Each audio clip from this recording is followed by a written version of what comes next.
Hi everyone, welcome to Junior Church. Happy New Year to you all. I hope you had a reasonably good Christmas. I know it was a bit strange this year, and I hope you have all managed to get online and doing your schoolwork and that it's working okay.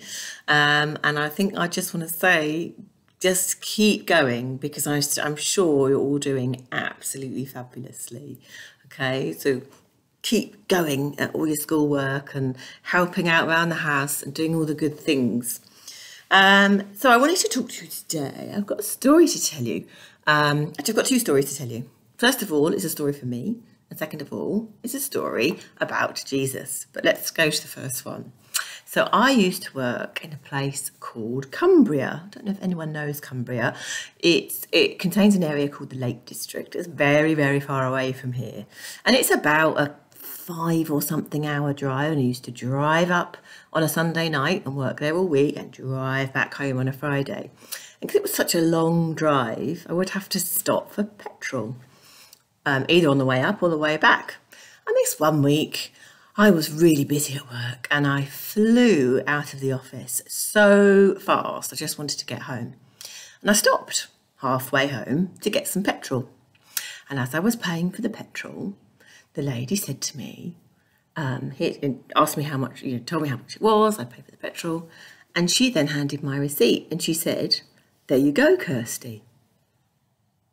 And I looked at her, shocked, and I thought, I don't know who you are, because I'm hundreds of miles away from home. And I went in close to her and I said, "How do you know my name?" And she said to me, "You're still wearing your identification badge." And sure enough, round my neck was a badge with my name on it. I felt a bit silly, but for that split second, I felt really special. I felt like she knew who I was and she knew my name. And I suddenly thought, wow, maybe I'm famous. And it was a really strange feeling. And I do remember that. It was a couple of years ago. I'm sure you might have had situations where somebody knew your name and you didn't know who they were. And it does make you sort of stand up and think, oh, what's all this about? How do they know my name? It's strange, isn't it? But it does make you feel good. And I've got a story kind of related to that today. So I've got some friends to help me. Let's see how this goes. So I've got a little friend here and he's going to play. What role are you going to play? He's going to play the role of Jesus in our story. So we'll put him over here. Shall we? You're going to play the role? Yes. He's quite excited about playing the role of Jesus, aren't you? Yes, okay. We've got two other people in the story this morning, and one of those is called Philip, and one of those is called Nathaniel. So I've got two other people for you to meet. Well, they're not people, actually. They are, let's see, here. And we've got Philip, who today is being played by an elephant. And we've got Nathaniel, who today is being played by a dog. I think it's got a dog like. Anyway, so the story goes like this. Right, everybody off stage. Okay. So Jesus was walking to Galilee one day. That's right, off you go, have a little walk. And when he arrived there, he found a man called Philip.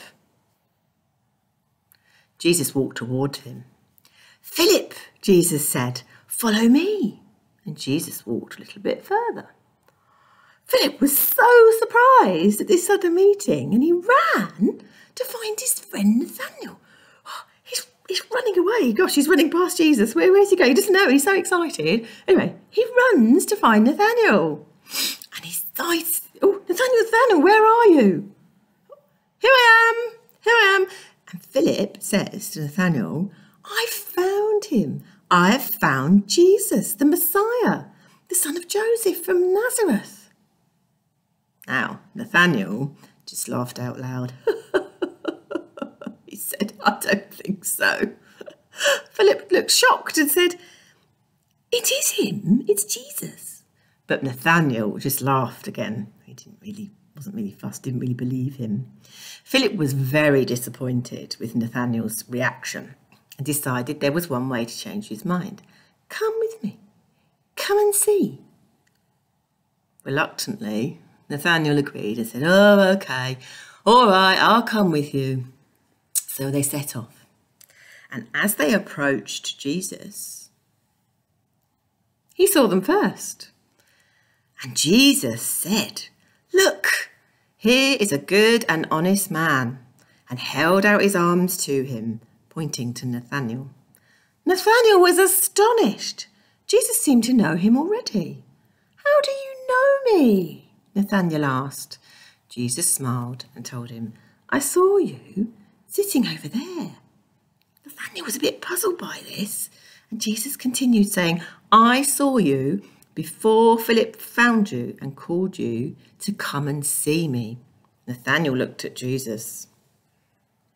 Then he said to Jesus in amazement, "You must be the Son of God." And Jesus replied, "Do you believe in me because I saw you and recognized you? You'll have greater things than this in life. One day you will see heaven opened and the Son of Man coming in glory with angels all around him." So it's a bit of a strange story, isn't it? But Nathanael was amazed that Jesus knew him.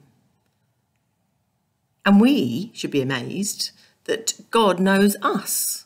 And we are very lucky that God knows us. There's another thing about this story, though. Should we say goodbye to our players for a bit? Bye. See you. See you soon. So the other thing about this story, as well as reminding us that God knows us, there's two very different reactions there, isn't there? So Philip, what did he do when he met Jesus? Got really excited, didn't he? And he went, "Oh, brilliant, this is great, this is what I've been waiting for." And he excitedly rushed off and started to follow Jesus. Nathanael was a bit more laid back, a bit more suspicious, and he was a bit more reluctant to follow Jesus. And I think those two reactions are quite similar to ours, because some of us are really excited and happy and enthusiastic about following Jesus, and some of us are a little bit more cautious and a little bit more, don't know about that. Both of those reactions are equally valid, and everything in between those as well.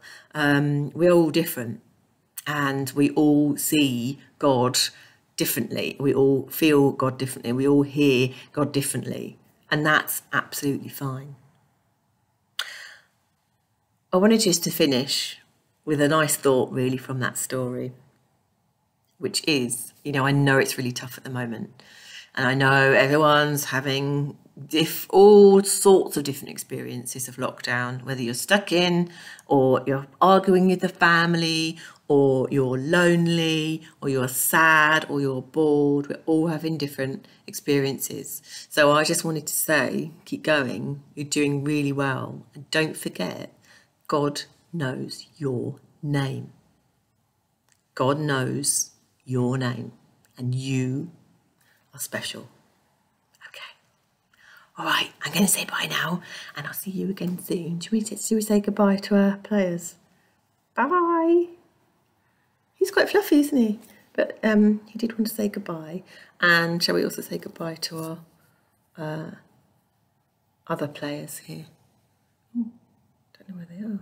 Can't see them. Oh, there they are. It's Philip and Nathanael. And say bye. All right, and it's bye from Kirsty as well. I see you soon. Bye.